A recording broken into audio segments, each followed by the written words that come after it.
بسم اللہ الرحمن الرحیم۔ کیا آپ کو معلوم ہے کہ مسجد اقصیٰ کو جنات نے کیسے بنایا تھا اور آخر جناتوں سے حضرت سلیمان کس طرح بنوائے تھے؟ یہ سب ہم آج اس ویڈیو سے جانیں گے۔ آج کی ویڈیو بہت ہی دلچسپ اور خاص ہونے والی ہے، اسی لیے آپ اس ویڈیو کو آخر تک ضرور دیکھیں۔ تو پیارے دوستو، آپ لوگ جانتے ہی ہوں گے کہ حضرت سلیمان علیہ السلام کی عظیم الشان یعنی وسیع سلطنت کے بارے میں آج کا یہ واقعہ آپ کو حیران کر دینے والا ہے۔ اللہ تعالیٰ کی قدرت کی ایک بہت بڑی نشانی کہ حضرت سلیمان علیہ السلام نے سرکش اور نافرمان جنات سے کیسے کروائی مسجد اقصیٰ یعنی بیت المقدس تعمیر کروائی۔ یہ واقعہ عقلوں کو کھول کر رکھ دے گا۔ غرور تکبر کا انجام کیا ہوتا ہے، اس ویڈیو میں جاننے کے لیے ویڈیو کو آخر تک ضرور دیکھیں۔ سورہ سبا کی آیت نمبر 14 میں اللہ رب العزت نے بہت خوبصورتی کے ساتھ حضرت سلیمان علیہ السلام کے اس دنیا میں پردہ فرمانے کے بارے میں ذکر کیا ہے اور اپنی شان بیان کی ہے کہ ہم جب چاہیں جیسے چاہیں اس دنیا سے واپس بلا سکتے ہیں اور جس حالت میں ہوں اس حالت میں بلا سکتے ہیں۔ اور اس کے علاوہ یہ بات بھی جناتوں کو بتائی گئی جو علم الغیب کا دعویٰ کرتے تھے اور انسان سمجھتے تھے جنات غیب کا علم جانتے ہیں۔ اللہ تعالیٰ نے جنات میں وہ خاصیت دی ہوئی ہے کہ وہ میلوں کی دوری طے کر سکتی ہے، بس کچھ ہی سیکنڈ میں انسان کے جسم میں بھی داخل ہو سکتے ہیں۔ اور اس وقت جو جنات تھے وہ سرکش بھی تھے اور نافرمان بھی تھے۔ حضرت سلیمان علیہ السلام اللہ کے ایک ایسے نبی ہیں جنہوں نے خاص طور پر یہ دعا کی کہ اے اللہ مجھے ایسی بادشاہت عطا کر جو تو نے اب تک کسی کو بھی عطا نہیں کی۔ تو آپ کو یہ مرتبہ دیا گیا کہ آپ نبی بھی رہے اور بے شمار معجزات کو بھی آپ کو عطا کیے گئے۔ آپ بہت ہی طاقتور نبی رہے کیونکہ آپ نے اپنی حکومت ہواؤں پر، جانوروں پر، پرندوں پر اور یہاں تک کہ چھوٹے چھوٹے کیڑے مکوڑوں کی بولیاں بھی آپ جانتے ہیں۔ جناتوں پر بھی آپ کی حکومت اور نافرمان اور سرکش جن صرف آپ سے ہی قابو ہو سکتے تھے۔ آپ کے والد صاحب حضرت داؤد علیہ السلام نے سب سے پہلے بیت المقدس کی بنیاد رکھی، اس جگہ سے جہاں سے حضرت موسیٰ علیہ السلام نے اپنے خیمے کو گڑھا تھا، اسی جگہ بیت المقدس یعنی مسجد اقصیٰ کی بنیاد رکھی گئی۔ بیت المقدس کے معنی ہیں پاک گھر، یعنی ایسا مقدس گھر جو کسی بھی انسان کو پاک کر دے۔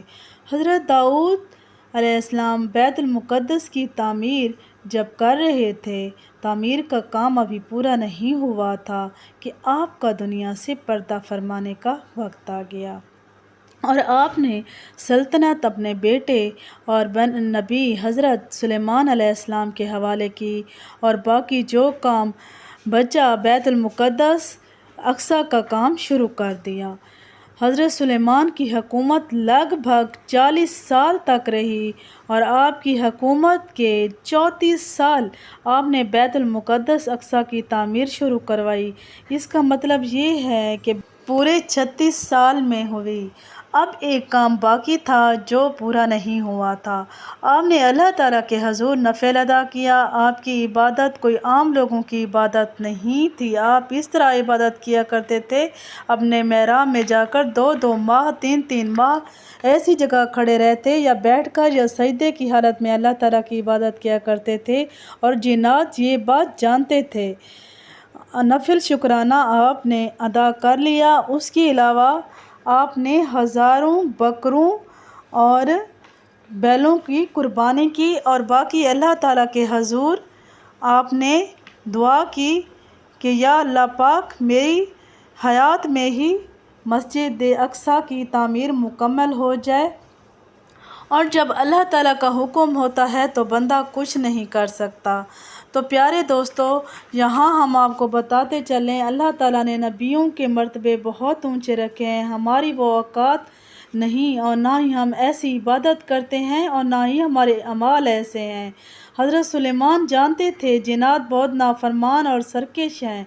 اللہ تعالیٰ حضرت سلیمان علیہ السلام کو وہ طاقت عطا کی کہ وہ اپنی اسی طاقت کے ذریعے کنٹرول میں انہیں کر سکتے تھے۔ اب وقت آ گیا آپ کی وصال کا، یعنی آپ کے پردہ فرمانے کا۔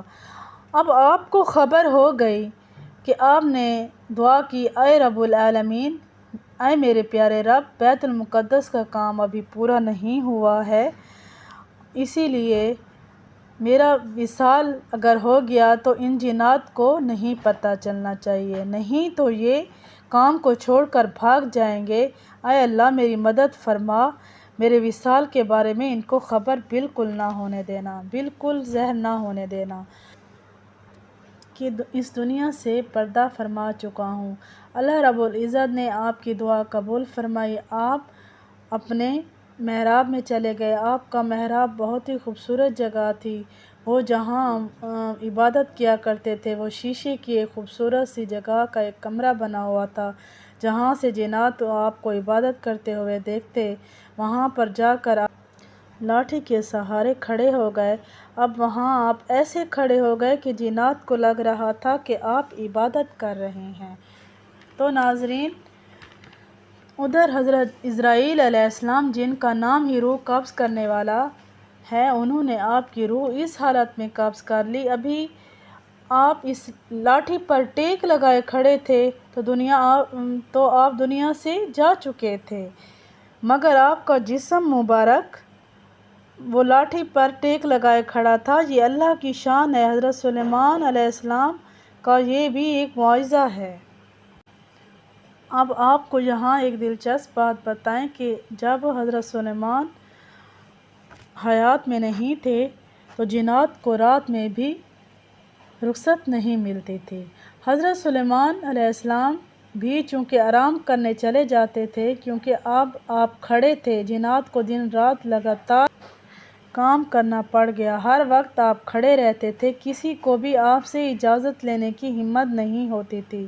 اس طرح جنات 4 سال لگاتار کام کرتے رہے۔ حضرت سلیمان علیہ السلام اب عصا پر کھڑے ہیں، نہ جسم میں کوئی تبدیلی آ رہی ہے۔ اللہ اکبر! یہ بھی اللہ کے نبی کی شان دیکھیے۔ تعمیر کے دوران جنات تعمیر کے لیے دور سے موتی لاتے تھے، بڑے بڑے پتھر لاتے تھے مسجد اقصیٰ کی تعمیر کے لیے، اور وہ دیکھ رہے تھے کہ حضرت سلیمان علیہ السلام نے ان پر کڑی نظر رکھی ہوئی ہے۔ اب ایسے ہی 1 ماہ گزرا، 2 ماہ گزرے، پورا سال گزر گیا۔ جناتوں کو شک بھی نہیں ہوا کہ دھیان دینے والی بات یہ ہے کہ کچھ لوگ سوال بھی کر سکتے ہیں کہ حضرت سلیمان اپنے اعصاب پر کھڑے تھے تو کیا جنات کو پتہ نہیں چلا؟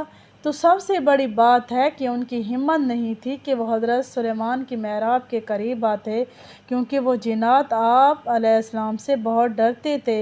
حضرت سلیمان علیہ السلام نے اللہ تعالیٰ سے دعا کی، اے اللہ میرے وصال کے بارے میں ان کو خبر نہیں ہونی چاہیے، ان پر زہر مت کرنا کہ میں اس دنیا سے پردہ فرما چکا ہوں۔ اسی لیے وہ کھڑے رہے اور جنات سمجھ رہے تھے کہ حضرت سلیمان ان کو دیکھ رہے ہیں۔ پورا سال جب گزر گیا اور مسجد اقصیٰ کی تعمیر جب مکمل ہو گئی تو اللہ تعالیٰ کے حکم سے، یعنی حکم ربانی ہوا کہ دیمک، جسے قرآن میں دابۃ الارض کہا گیا ہے، حکم ہوا کہ اس لاٹھی کو چاٹ جاؤ، یعنی کھا جاؤ۔ حضرت سلیمان کی لاٹھی یعنی اعصاب کو دیمک نے پورا کھا لیا۔ تو آپ زمین پر تشریف لائے تو اس وقت راز کھل گیا، یعنی لوگوں کو بھی پتہ چل گیا کہ آپ اس دنیا سے رخصت ہو گئے ہیں۔